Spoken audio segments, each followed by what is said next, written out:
Outsmarting Your Kids Online with Amber Mac and customizing Ubuntu 16.04 Xenial Xerus. All that and more this time on Hak5.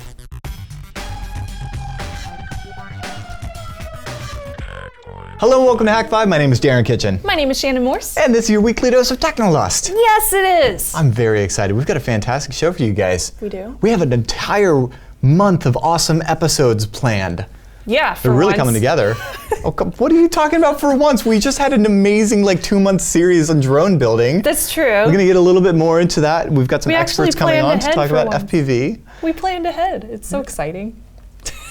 We have to, because we're hacking across the planet. I'm in Japan. Yeah, actually, as you watch this, we may in fact be in Japan. No, I'm not going to be in Japan. I'm going to be in Australia. You're going to be in Japan. That's right. I will be. If this is before my meetup, make sure to go to snubsy.com/blog to verify where I'm going to be. Actually, no, they should just go to the new hak5.org, hak5.org, and sign up if you're going to be in the Gold Coast or Sydney or Tokyo, and then you'll find out why I'm holding a weird coin, and it's not high res enough for you to even understand right now, but you'll figure it out if you come to the meetup. So I guess we should get right into it, right? I'm very excited because we have swapped places. I migrated to a Windows box, and I know. I'm just kidding. Windows has its place. Yeah, and it's called In the Kitchen. I'm sorry. I'm the kitchen. And I just made that joke on Hak5 again. No, I've just been doing it for Illustrator and Photoshop, and I didn't inhale. But you've switched fully to Linux. I have. This is exciting. Why is this so exciting? You're like, oh, this is such a hard thing for snubs to do. Or no, it's not that it's hard for snubs to do. It's just I have done it so many times, and I have dedicated machines for this reason.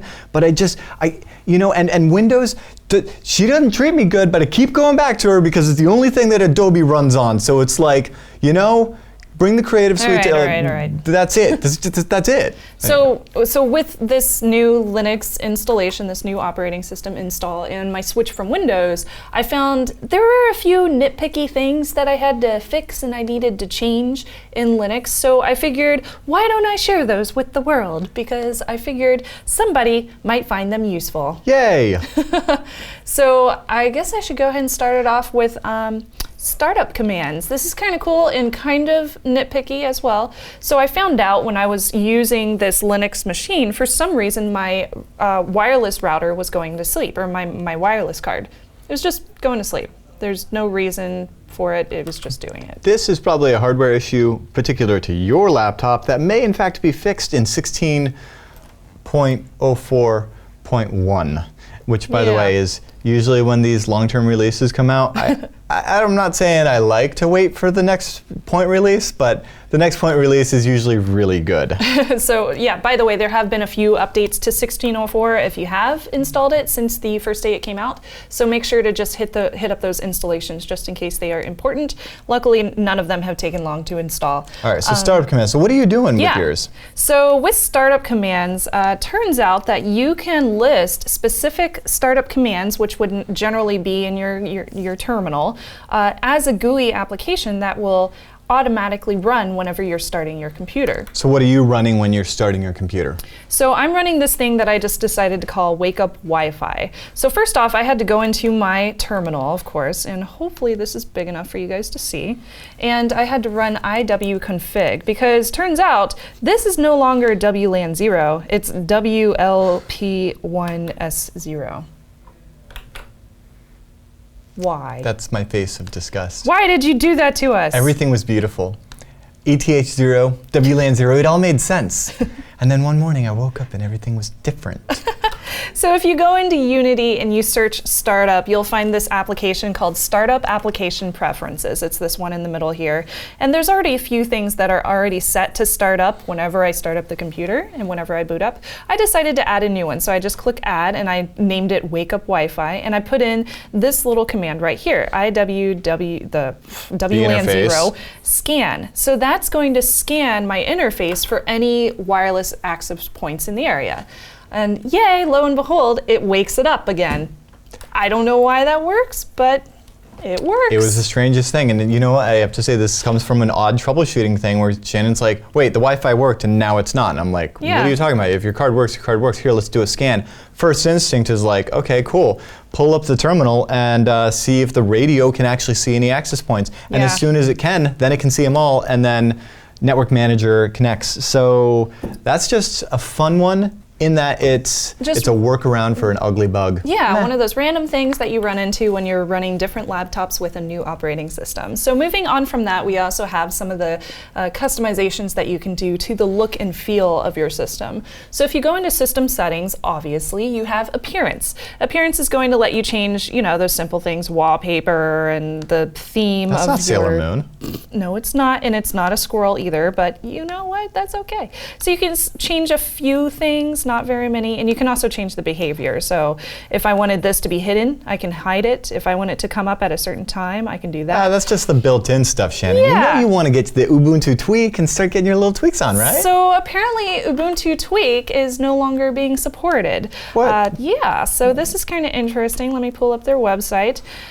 Apparently, this project is no longer under maintenance as of just a few days ago. Bummer. Yeah, that's over at launchpad.net/ubuntu-tweak, and also if you go to ubuntu-tweak.com or something, it's not there anymore. It was fun while it lasted. Yeah, it was fun while it lasted. Unfortunately, it's not there at the moment. Maybe it will come back, but there is a replacement. And this one is called Unity Tweak Tool. This is in the Ubuntu Software Center, so it's automatically built in, and it adds additional customizations too. So I was able to go into Unity Tweak Tool, I'll pull this into the middle here, and it has a ton more customizations that you can do. A lot of this is just look and feel, but it's kind of important whenever you're using this as your day-to-day computer.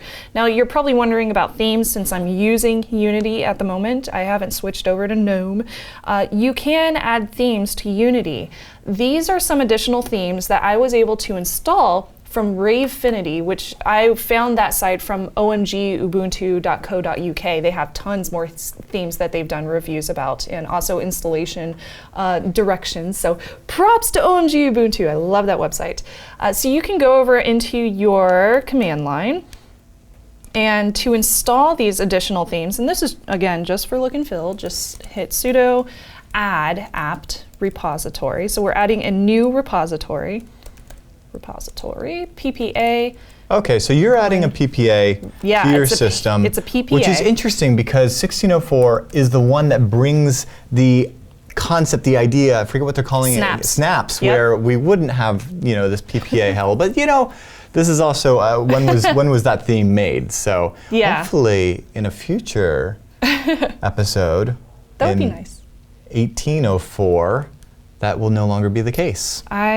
I hope that is true. So you type in sudo add apt repository, PPA Ravefinity-project /PPA, and that's going to go ahead and install them. And then you type in sudo apt-get update and sudo apt-get install ambience flat colors, radiance flat colors. So these are a couple of different options that are going to give you a whole bunch of different looks that you can choose to use for customizing your own operating system. Right, so apt being the package manager, the repository system that is popular in Ubuntu. What you're doing is you're adding another repository.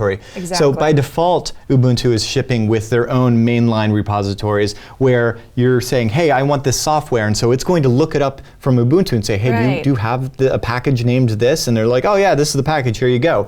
So in this case, the package doesn't exist in the mainline repository because it's just a theme. It's not mission critical. Why would they list everything? But so now there's a new repository for it. Now I have everything, and everything is in the Unity Tweak tool. It automatically comes over. You just have to restart Unity Tweak tool, and then you have the option to change your colors. You can change your icons and so on and so forth. So yeah, I have themes here, icons. Obviously, I chose the pink highlighting.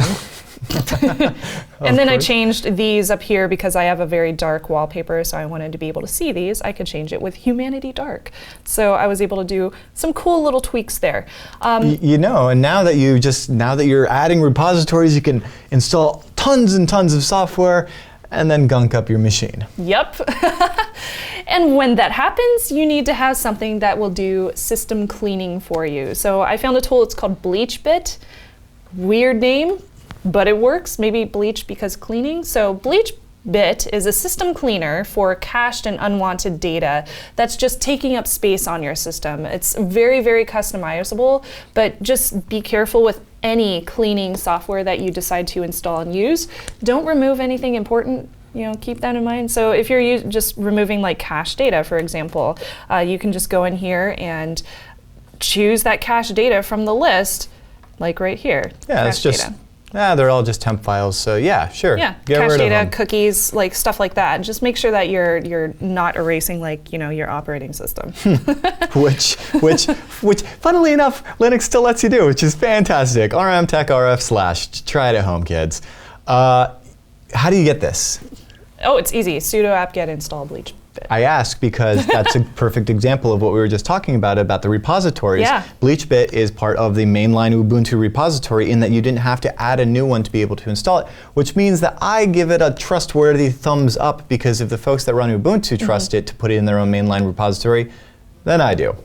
Okay, so moving on, we had a little issue with mounting drives, did we not? Yes, well, it's, maybe we just need to change the infrastructure here at the warehouse, but because it is such a mixed environment, we end up using Samba shares for our network shares, in that Windows computers can get to them easily, and because the majority of computers are still Windows, well, OS X and Linux boxes can mount Samba shares as well, just so that they can get on with all the happy, fun, good stuff. That said, Ubuntu doesn't play the nicest when it comes to mounting those shares. It is really easy to mount drives through your GUI temporarily. That's easy. You just, you connect to your server. Let's say I want to go to you're already logged into the script wire and mount. There you go. Yeah, cool. I just hit connect to, luckily connect to server is just built in, and then I choose my connection, log in, and then I can connect to the server. But then I have to mount these folders all separately, which is kind of a pain in the butt. And it's just temporary. So as soon as I restart the computer, they're going to be gone again, and I'll have to re-log in. And it's kind of annoying whenever I have to do that. So I don't necessarily enjoy doing that. I would prefer a permanent fix, but permanent fixes are going to be a little more complicated. I mean, it's not the end of the world, but yeah, this is a very good article worth pointing out here. Great article. Basically, you're going to need to install a couple of tools, basically some libraries that allow you to do WINs in addition to DNS, which is something that Windows networks do. And then you're going to have to make some directories and add some mount points in your file system table. So if you don't mind editing your FS tab, I would say go ahead and do this. I am most curious in just how this is going to break when you are off-site and turn on your laptop and it tries to connect to those network shares that it doesn't have access to. So I did also find under the Ubuntu wiki, mount Windows shares permanently, and it does look like it's regarding Samba. So this might be another option for us as well. That's going to be something fun to look into, and yay. Here's the thing. If what you need to do is mount a Samba share, then you probably don't have the flexibility that we have here in the warehouse to just be like, you know what, forget it. We're going to move to a different architecture completely, or a different protocol. So yeah, let us know. That's actually a fun one. I want to know if anybody has like, oh, well, dude, did you not see Samba tweaks or something? I don't know. Let us know. Lastly, I also wanted to mention battery life, because I complained about this on our other show, Tech Thing, that I do with Patrick Norton. My battery life dropped to about 2 hours when I switched over to the Ubuntu operating system. While I was on Windows, it would last for 7 hours, a full day. I would get an entire workday out of it and not have to bring my power cord into our studio. So battery life is really important to me. It was terrible on Linux when I first installed it. So I did a few of those obvious things. I turned off Bluetooth, lowered my screen brightness so it doesn't automatically go up to the brightest level. I also checked the built-in battery settings, and I fixed a few things there. However, Darren did a full episode. It was Hak5 episode 12.25. That one? Yeah. I was about to say, like as you started this bit, I'm like, Shannon, we've covered this, right? Yeah. So he's gone through a whole bunch of fixes that we can do. Specifically, there's a really good one called Tlp Settings. So you can go over to linrunner.de, and they have a whole intro about how to install this and how to get working with Tlp settings. You know what? Actually, that is a really long wiki. Oh, yeah. You can basically just install TLP, go to the default settings, and you'll be fine. Like that'll get like 90% of it. Yeah, that's what I've read. So I'm going to try it. Right now I'm running at 4 hours and 52 minutes, so that's a lot better than 2 hours. Or otherwise, check out Hak5 episode 1225. In addition to Linux laptop battery optimization, Shannon teaches you about using encryption with Dropbox, and that has not changed. Oh yeah, that was fun. Yeah, that was a great segment. I forgot I did that. Hey, if you're new to the show, we've been doing this for a decade, so you got a lot of catching up to do. Oh, man. I think that's about it. So Yeah. I was able to customize quite a few of the things that I was worried about. Awesome. I am glad that your Ubuntu experience is coming together. And, you know, speaking of decade old, Oh, right? the Software Center works again. Yeah, Software Ubuntu Center. software. Yay. I know a podcaster who has also been podcasting for over a decade, and her name is Amber MacArthur.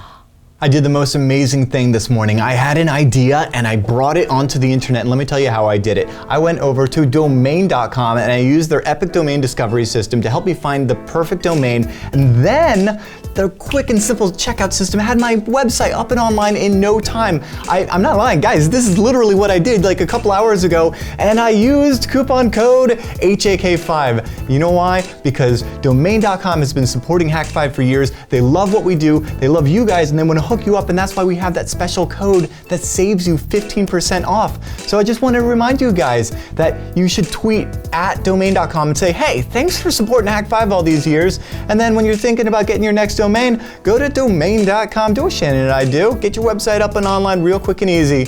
When you think domain names, think domain.com. So what's really wonderful about Hak5 is that we've been podcasting for over 10 years now, which means that there is in fact someone in our audience that started watching the show just when we began in 2005 and has since gotten married and had children and is now wondering, okay, I love hacking. Oh no, dear God, I have children. I'm here to make that all better.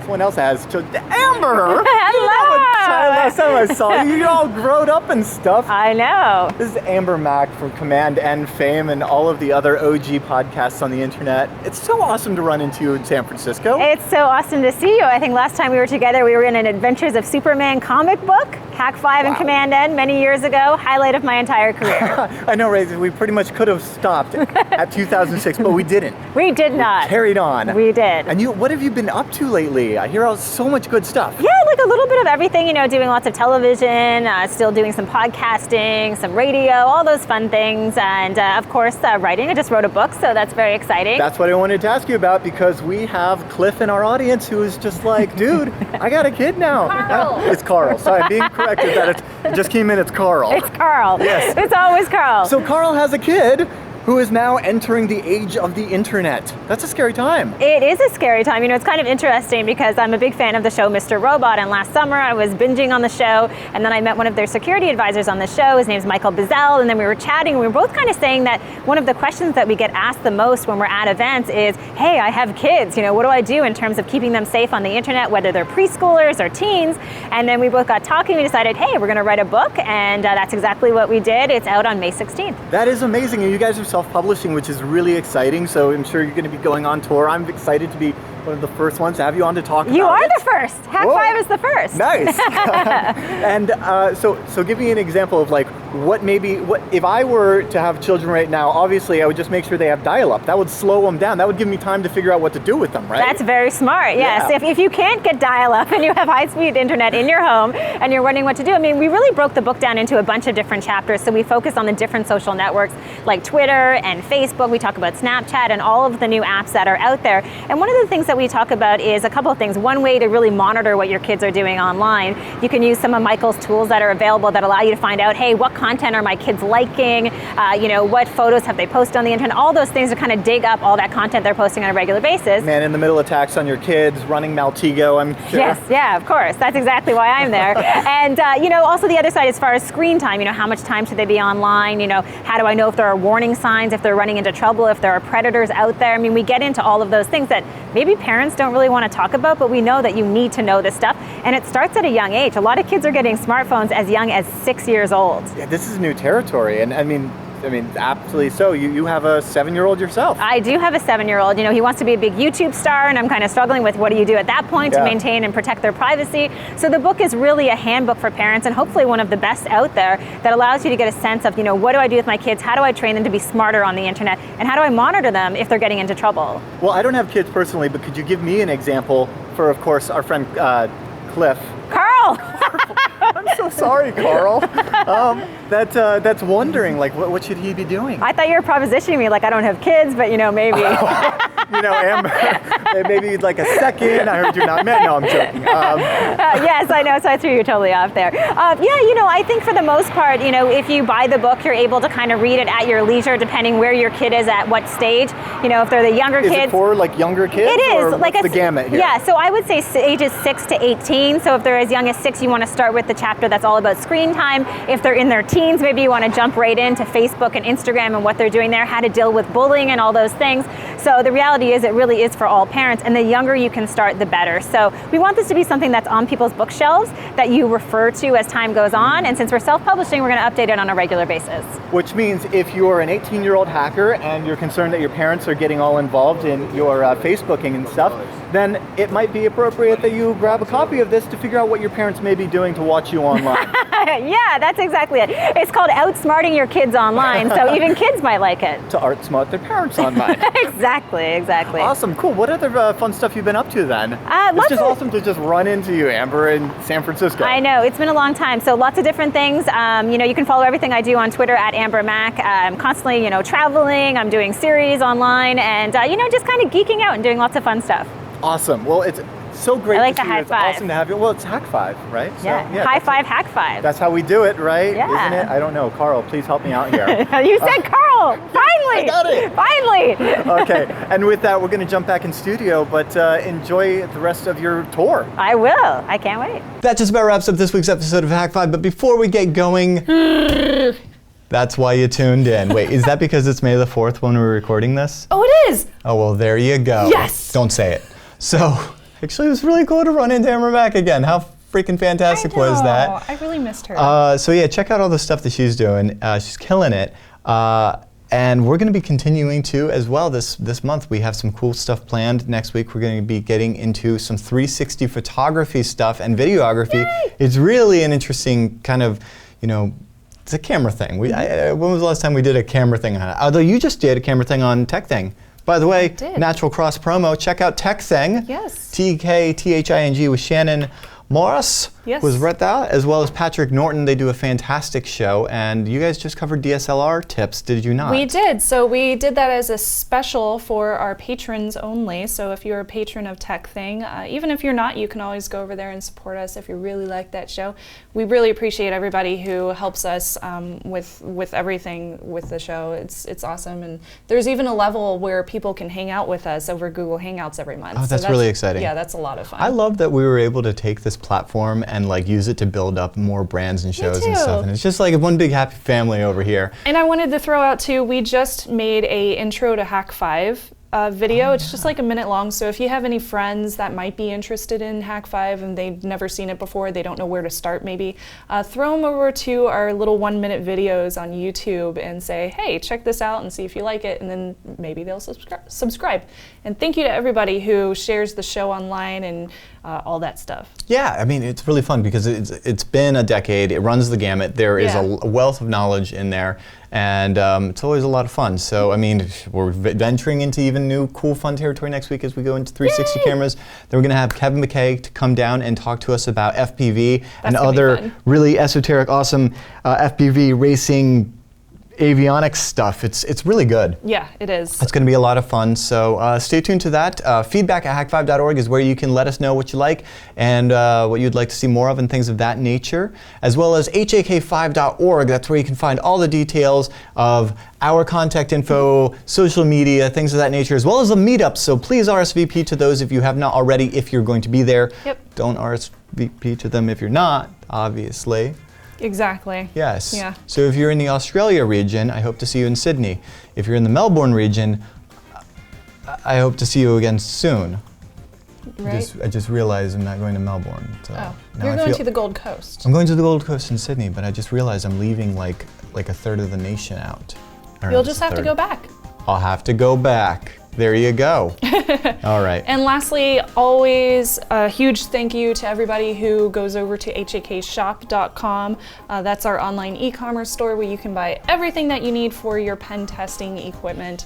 Thank you to everybody who goes over there and checks it out. Yes, it's been really exciting, especially as of lately, launching the new Wi-Fi pineapples, the Nano, the Tetra. It has been phenomenal. We've got some exciting software developments happening on those fronts. We're planning to go to DEF CON, maybe. Yeah, maybe. Anyway, with all of that said, I'm Darren Kitchen. I'm Shannon Morse. Trust your technolust. There's nothing worse than doing a segment and then finding out you didn't record it. But we've never done that. You do a really good Wookiee. Thanks, I know. Wait, were you a Wookiee in a previous life? Maybe. I always thought of you more of an Ewok. Oh, I love Ewoks. They're so cute. Yeah, my favorite's Wicket, but you know, of course. What? Of course. But you don't know you don't know yeah, Ewoks by name? Okay. Watch the Ewok movies, then cry.